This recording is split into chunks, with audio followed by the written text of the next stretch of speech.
Buenos días a todos, ¿cómo andan? Vamos a comenzar con la clase de que adeudamos de reclutamiento alveolar. Bueno, los objetivos de la clase consisten en definir atelectasia y reconocer su importancia en el paciente bajo anestesia general, establecer los mecanismos que producen atelectasia, describir la utilidad del test del aire y de las curvas de saturación FIO en el intraoperatorio y en el postoperatorio inmediato, definir reclutamiento alveolar pulmonar, establecer indicaciones, contraindicaciones y precauciones de estas maniobras, aclarar la manera más adecuada de llevar a cabo una maniobra de reclutamiento cíclica, que serían las que debemos utilizar en la práctica habitual, y remarcar la importancia de las maniobras de reclutamiento en cirugía torácica.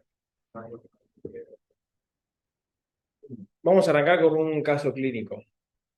Tenemos a nuestra paciente Paz, de 57 años, que tiene diabetes tipo 2, toma metformina, antecedentes de gestas 3, partos 2, aborto 1, pesa 114 kilos, tiene una altura de 1,64 metros y un IMC de 42, por ende es obesa clase 3. Nuestra paciente está en plan de bypass gástrico. Llega a quirófano con 160/90 de presión arterial, frecuencia cardíaca 85 latidos por minuto y satura 97 aire ambiente en ritmo sinusal. Se le coloca un catéter venoso periférico 18G en miembro superior izquierdo. Se realiza una prooxigenación con máscara facial con FIO al 1 a 10 litros por minuto con la APL en 0 centímetros de agua durante 3 minutos. Se le administra 2 miligramos de midazolam, 250 gamas de fentanilo, dice MG pero son gamas, lidocaína 80 miligramos, 150 miligramos de propofol y 50 miligramos de atraculo. ¿Bien? La ventilación con máscara facial es dificultosa, se utiliza cánula de Mayo y en el tercer intento de tratar de asegurar vía aérea o de ventilar a la paciente con máscara facial, se logra el éxito utilizando la APL en 40 centímetros de agua. A los más o menos 3 minutos de administrar las drogas que habíamos dicho antes, se le redosifica 50 miligramos de propofol. Intubación orotraqueal exitosa en segundo intento, tras mejorar la posición y uso de Edgeman, o sea que hay algo de dificultad en las maniobras. Resulta ser un Cormac 3A. Se fija el tubo endotraqueal sin mantener conexión al circuito circular. Se la pasa al ventilador y el seteo era el siguiente: BT de 790, frecuencia respiratoria de 12, relación IE 1 en 2 y una PIP de 0. Y los vitales post-inducción resultan 80-50 de TA, 96 de frecuencia cardíaca, 92 de saturación de oxígeno de la hemoglobina, ritmo sinusal, ahora ya con una FIO un poco más baja de 0,5. ¿Qué les parece? Adelante. Los escucho.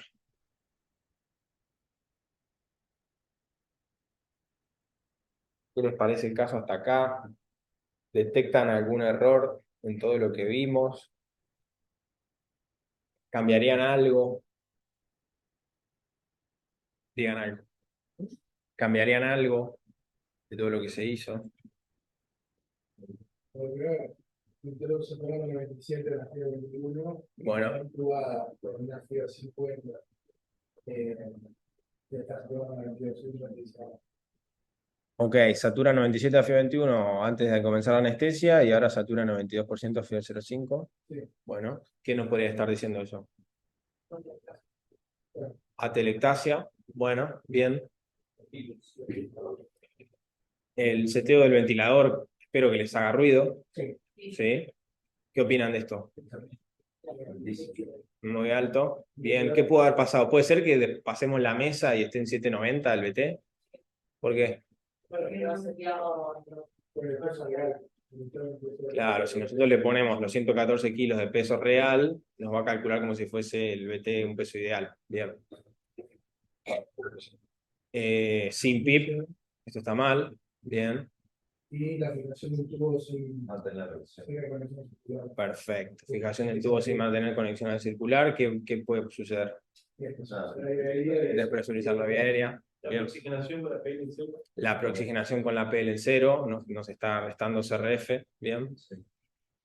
Mejoraron la posición de la paciente de la forma. Bien. Bien. O sea, si se fijan, hay un montón de cosas que podemos marcar o discutir para corregir del caso. Todo lo que nombraron, la dosificación de las drogas también es discutible, si las hacemos en función del peso total, peso ideal, peso ajustado, etc. ¿Y qué otra cosa puede haber pasado que me justifique que sature 92 con una FIO al 0,5 que no sea atelectasias? O sea, hay algo que no... Si me acerco a la paciente, tiene un tubo 7,5, tiene un tubo 7 fijado en 28 centímetros en comisura. Perfecto. Bien. ¿Qué otra causa puede ser que sature en 92?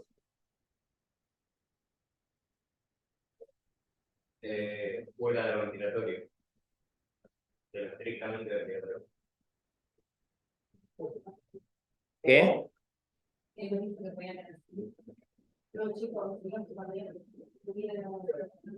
Ujú. Exactamente. Ahora, por lo que saben hasta acá ustedes, en ese momento, ¿realizaría una maniobra de reclutamiento antes de la clase? Bien. Bueno, vamos a arrancar definiendo la atelectasia. La atelectasia se define como colapso alveolar. Ocurre en la mayoría de los pacientes bajo anestesia. Se trata de un desequilibrio de ventilación-perfusión que tiende al shunt.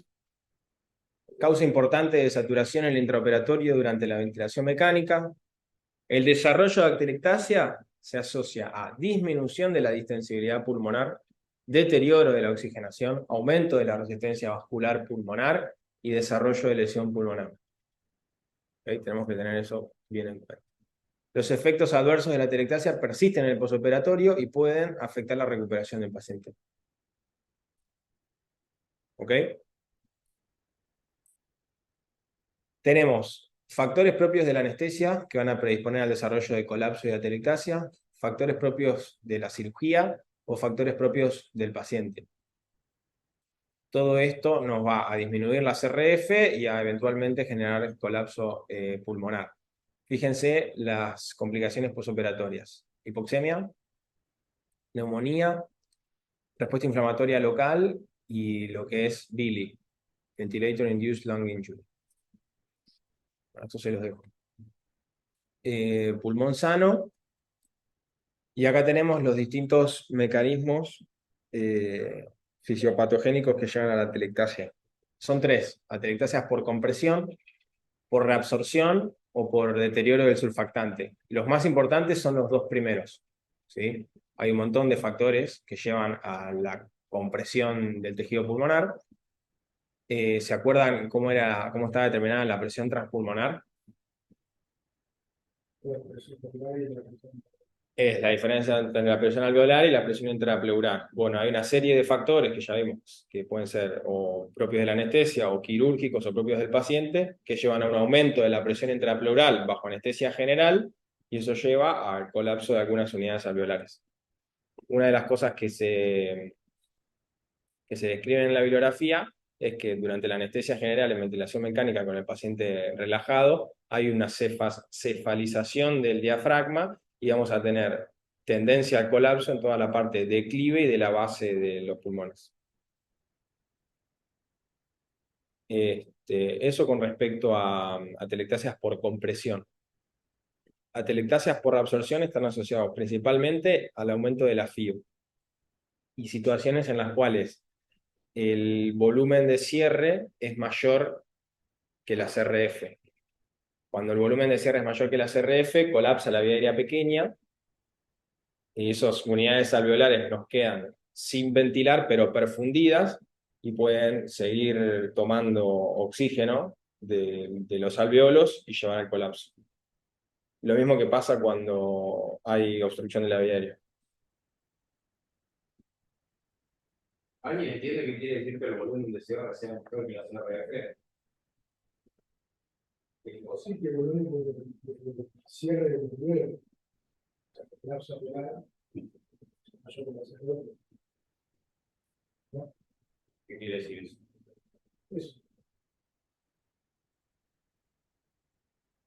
Para pasarlo limpio, por si a todos no les cierra, porque a veces es un concepto de confunde. Que yo tengo una capacidad residual funcional que está por debajo de un volumen que permitiría mantener abierta la pequeña vía aérea. O sea, tengo una pequeña vía aérea que se colapsa porque mi capacidad residual funcional cayó. ¿Sí? Eso también va a llevar a que si colapsa la pequeña vía aérea, que seguramente es lo que va a decir Fran ahora, es el factor predisponente a las atelectasias por reabsorción. Tener una bolsa cerrada en la cual el intercambio se va a producir con lo que quede distal a ese colapso y es el factor predisponente a la reabsorción.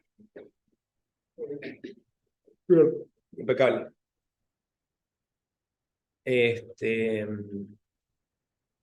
En caso de que haya atelectasia, lo que va a ocurrir es un trauma físico, lesión epitelial, inflamación y eventualmente depósito de líquido en los alveolos.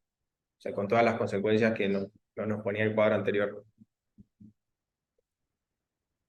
Ustedes rápidamente dijeron atelectasias en el caso clínico. ¿Qué cosa tenemos, qué herramientas tenemos para diagnosticar que nuestro paciente tiene atelectasias efectivamente? O alguna alteración en el intercambio gaseoso. El test del aire. Perfecto, ya está puesto. Este es un estudio donde se evaluó la capacidad que tenía el test de aire para diagnosticar atelectasias en una serie de pacientes en el posoperatorio inmediato luego de una anestesia general. ¿Qué es el test del aire? Bueno, es una maniobra en la cual uno somete al paciente a respirar o a ventilar a una FIO similar al aire ambiente, a FIO 21.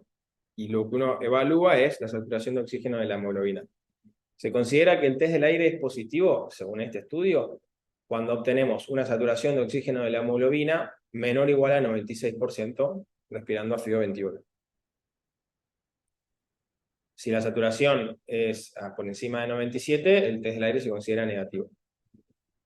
El estudio tiene como resultado una sensibilidad del 82% y especificidad del 87% para el diagnóstico de atelectasias cuando se lo compara con el estándar, que ¿cuál es? Tomografía. Tomografía computarizada. Perfecto. Según este test, la atelectasia posoperatoria estuvo presente en el 36% de los pacientes, un 62 de 170. El test del aire, entonces, puede representar un método preciso, sencillo, económico y no invasivo para diagnosticar la atelectasia en el posoperatorio en este caso, pero lo podíamos transpolar al intraoperatorio. Entonces podemos construir lo que se llaman curvas de saturación FIO. No sé si se llega a ver, pero esto es un gráfico de saturación de oxígeno de la hemoglobina en función de la fracción inspirada de oxígeno. Fíjense, para un paciente sin patología previa, donde tiene un shunt más o menos de un 5%, vamos a tener que a FIO 21 satura casi 99%, y si elevamos la FIO tiende a 100, tiende a 99 siempre. A medida que nos corremos en las curvas y tenemos mayor grado de shunt, vamos a ver que cae la saturación en función de la FIO. ¿Se entiende el gráfico? Entonces, que fue una de las primeras cosas que dijo Fran, que le hizo ruido, es nuestra paciente saturaba 97% a FIO 21, apenas entró, o sea, está más o menos a FIO 21, satura 97%, está acá, estaría más o menos en un shunt entre un 5 y 10%. ¿Se entiende? Y ahora, luego de la inducción, satura 92%, no veo, más o menos acá, con una FIO al 0,5, justito. Tiene un shunt de un 35%. ¿Sí? Bien. Entonces, una de las maniobras a las que nosotros podemos recurrir es descender la FIO y evaluar qué pasa con la saturación de oxígeno de la hemoglobina. Este es un algoritmo de la materia de medicina preoperatoria 2 de ARBA. No se lee, ¿no? Nos dice, determinen la saturación basal previa a la intubación. Y ahí nos dice si 97 más de 97 función pulmonar normal, entre 96 y 91 función pulmonar anormal de leve a moderado, menos de 90 hipoxemia. Evalúe la saturación, perdón, a FIO 1, a ver si elevando la FIO corrige, y evalúe la saturación a FIO 0,21. Si a 0,21 tenemos un descenso considerable, vamos a ver efecto Jun, y una de las cosas que podríamos hacer, ya vamos a ver ahora indicaciones, contraindicaciones, etcétera, es una maniobra de reclutamiento alveolar.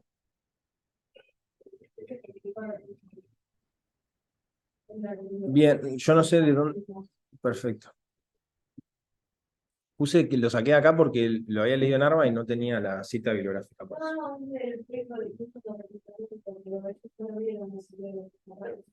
Perfecto. Bueno, ¿qué es reclutamiento alveolar? Es una maniobra cuyo objetivo principal es superar el colapso pulmonar para mejorar la función pulmonar y disminuir la posibilidad de desarrollar una lesión pulmonar inducida por el ventilador. Hay dos grandes tipos de maniobras de reclutamiento alveolar. Las maniobras de insuflación sostenida, que deberíamos descartarlas y no deberían ser utilizadas. Son maniobras de corta duración en el tiempo. El tiempo de exposición a las presiones de reclutamiento suele ser corto, entre 10 a 60 segundos. La hemodinamia se ve altamente afectada. El estrés sobre el tejido pulmonar es alto. No tengo forma de monitorizar básicamente ningún parámetro durante la maniobra y tampoco tengo forma de titular una PIP óptima o una PIP ideal en ese paciente. ¿Sí? La maniobra de insuflación sería pasarlo manual y apretar la bolsa. ¿Ok? Hoy en día deberíamos hacer casi exclusivamente maniobras cíclicas de reclutamiento. Son mucho más largas. El impacto hemodinámico nos permite en una de las fases hacer un preacondicionamiento hemodinámico e incluso abortar la maniobra si vemos que el paciente no la tolera. El estrés sobre el tejido pulmonar es mucho menor, nos permite monitorizar una serie de parámetros, saturación de oxígeno de la hemoglobina, PIP, compliance dinámica, y nos permite establecer una PIP óptima o estimar una presión de cierre y que la maniobra sea más ordenada. ¿Por qué, chicos, puede alterar una maniobra de reclutamiento la hemodinámica?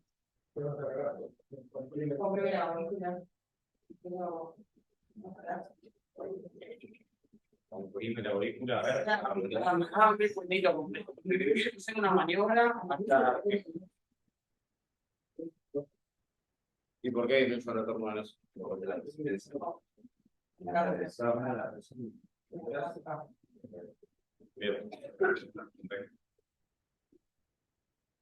Bien, indicaciones de realizar una maniobra de reclutamiento, atelectasia. La indicación es atelectasia. Atelectasia, bueno, en niños menores de 6 años, pacientes mayores de 30, pacientes obesos, mujeres embarazadas en el último trimestre, cirugía laparoscópica, Trendelenburg, cirugía de tórax, cardíaca, abdominal, o sea, atelectasia en alguno de estos escenarios. ¿Sí? A ver, si hay atelectasias considerables, sí, pero no se suelen beneficiar de la maniobra. Los peores resultados de la maniobra se dan, por ejemplo, en pacientes bajo anestesia general entre 6 y 25 años, en el distrés. ¿Sí? Hay que diferenciar nuestros pulmones sanos, que tienden al colapso y a la atelectasia por un montón de cuestiones que por lo general hacemos nosotros, versus el pulmón del shock séptico que está ventilado en terapia con síndrome de distrés respiratorio agudo, etcétera, etcétera, que probablemente no se beneficie de una maniobra de reclutamiento alveolar. Sí, igual en la fisioterapia.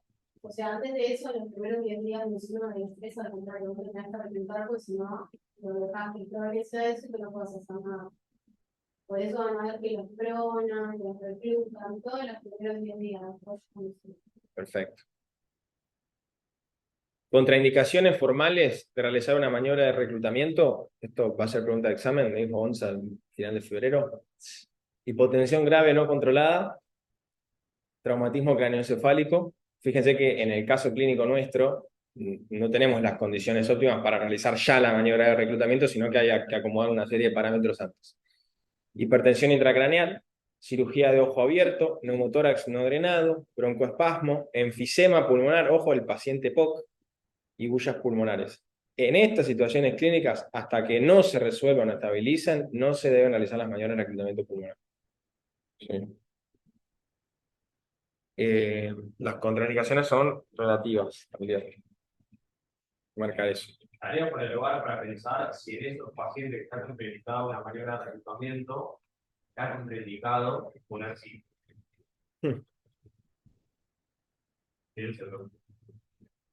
Bueno, vamos a tratar de explicar cómo funciona esto.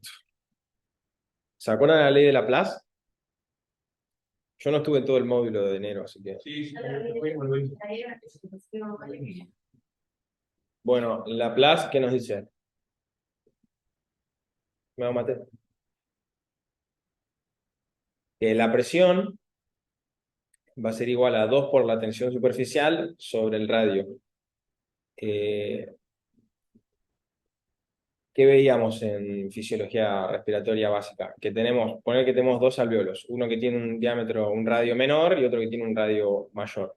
¿Por qué, si uno va a la fórmula, ese alvéolo que tiene un radio menor debería tener mayor o menor presión que el alvéolo que tiene un radio mayor?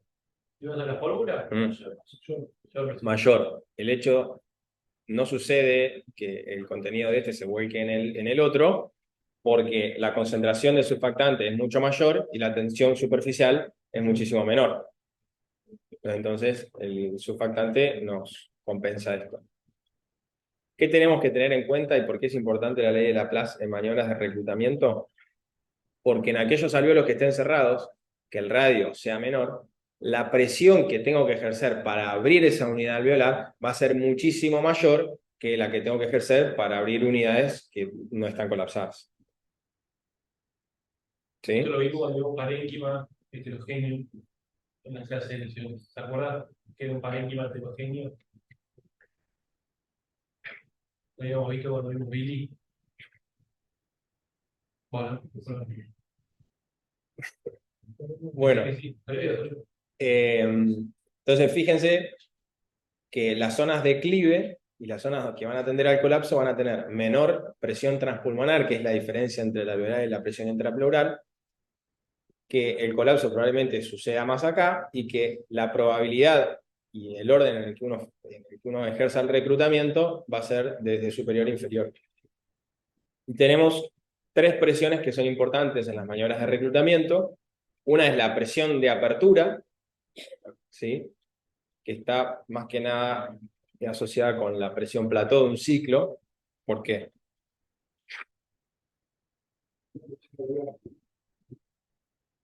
¿Cómo? Bien, si la pausa es significativa y le doy el tiempo suficiente, se equiparan las presiones y la plató puede llegar a ser fidedigna de la presión alveolar. Muy bien. Después tenemos que tener en cuenta a la presión de cierre, que está íntimamente relacionada con la PIP. ¿Por qué? Presión de cierre es la presión en la cual el alveolo vuelve a colapsar.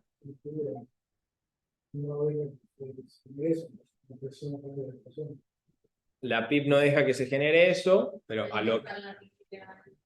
bien, a lo que va la presión de cierre, porque está íntimamente relacionada con la PIP, porque en un ciclo ventilatorio la PIP es la menor presión que tenemos.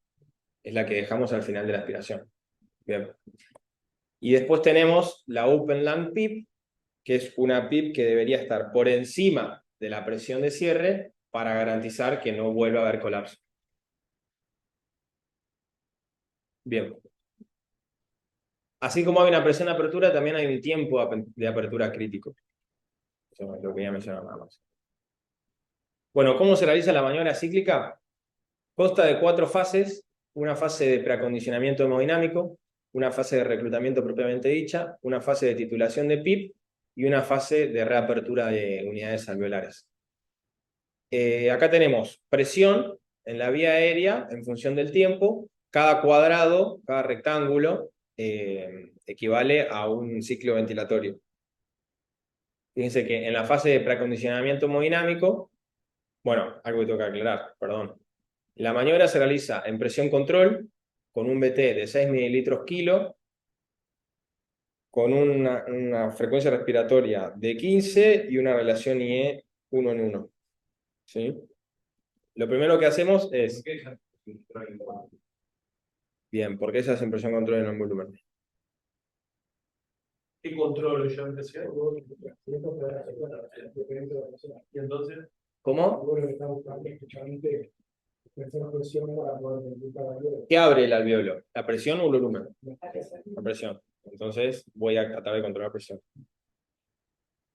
Se realizan aumentos de la PIP, acá lo hacen entre 5 y 5, hasta llegar a 20. Fíjense que las Primus Drager nos permiten solamente ascender la PIP a 20. ¿Sí?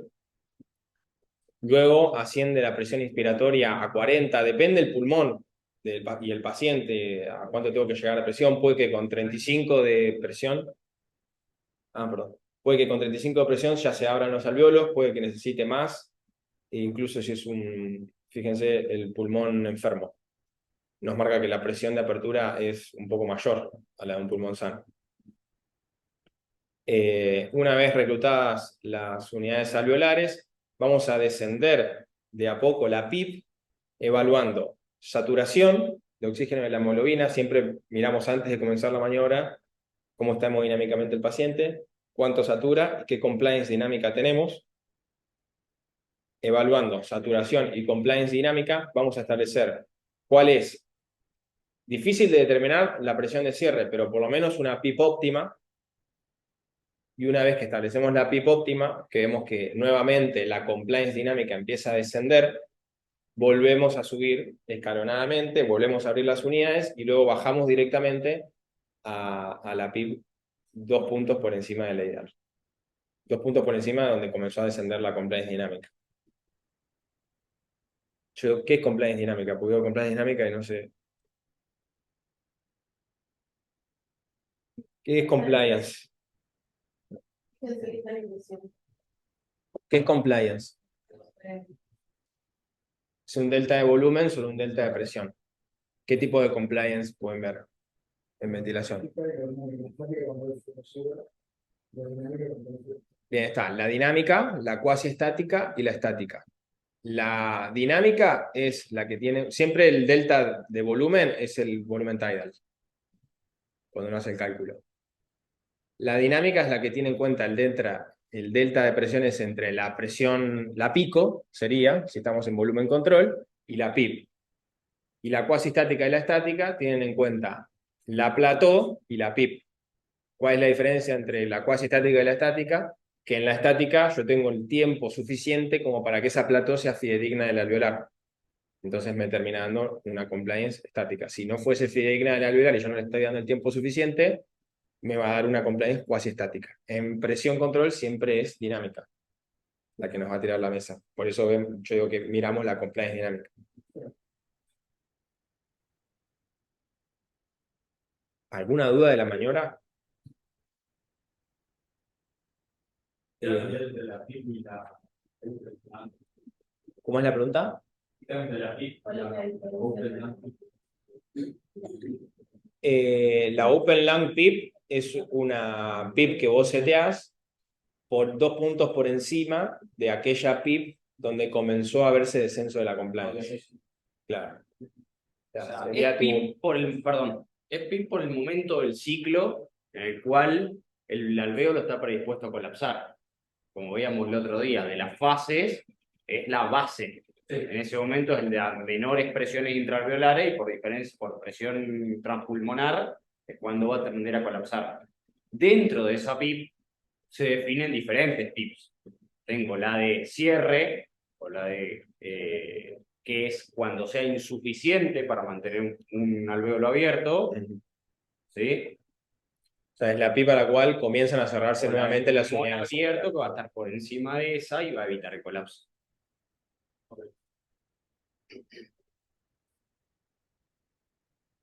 Bien. Así como todo lo que es colapso y atelectotrauma va a generar inflamación y una serie de complicaciones o predisposición a complicaciones posoperatorias respiratorias, también tenemos que la distensión, el barotrauma y el volutrauma también pueden generar respuesta inflamatoria y complicaciones. Muy probablemente, si en nuestro caso clínico hubiésemos eh, tenido una buena posición del paciente con una rampa bien hecha, si hubiésemos preoxigenado con la APL en 5 o en 10 centímetros de agua para tratar, y la máscara correctamente sellada, para tratar de mantener la CRF, si la dosificación de las drogas hubiese sido adecuada, si la fijación del tubo y la distancia a la cual fijamos el tubo hubiese sido correcta y no hubiésemos mantenido desconectado del circular o lo hubiésemos hecho por el menor tiempo posible y el seteo del ventilador haya sido el adecuado, 6 a 8 mililitros kilo de peso ideal, frecuencia respiratoria, bueno, es indistinto, pero una relación IE donde no haya autopip y hubiésemos dejado algo de PIP, quizá toda esta consecuencia de atelectasia la hubiésemos evitado. O sea, hay una serie de maniobras que podemos hacer para evitar la atelectasia y también evitaríamos quizá tener que hacer la maniobra. Si hay atelectasia, la maniobra está indicada, pero hay un montón de cosas que podemos hacer antes para evitar la atelectasia y mantener una CRF en todo momento. ¿Sí?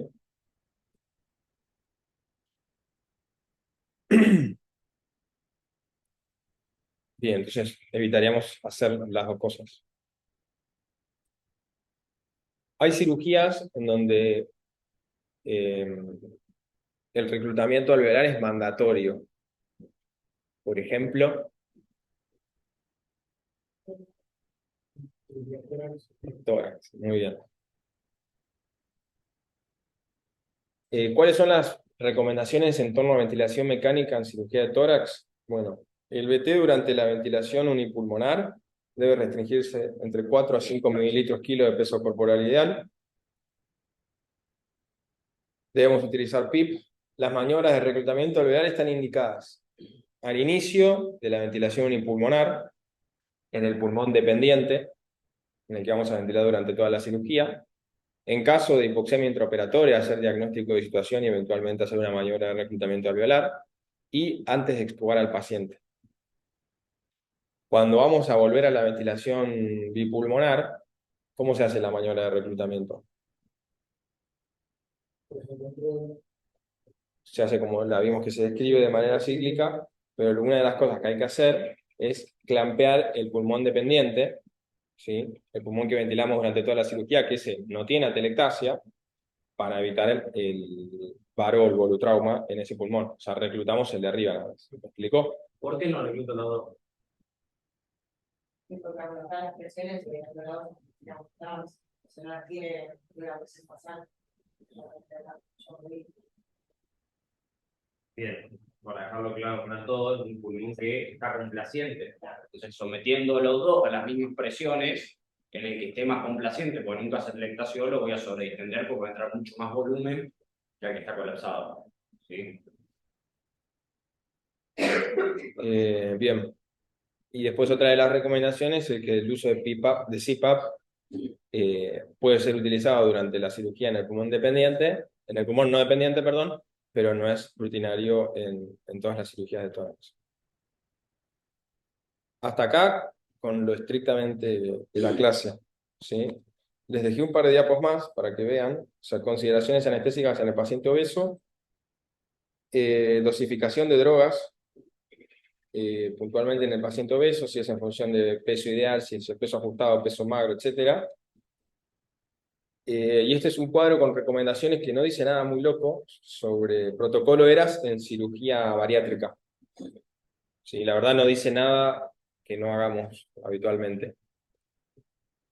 Y no mucho más. Es cortito.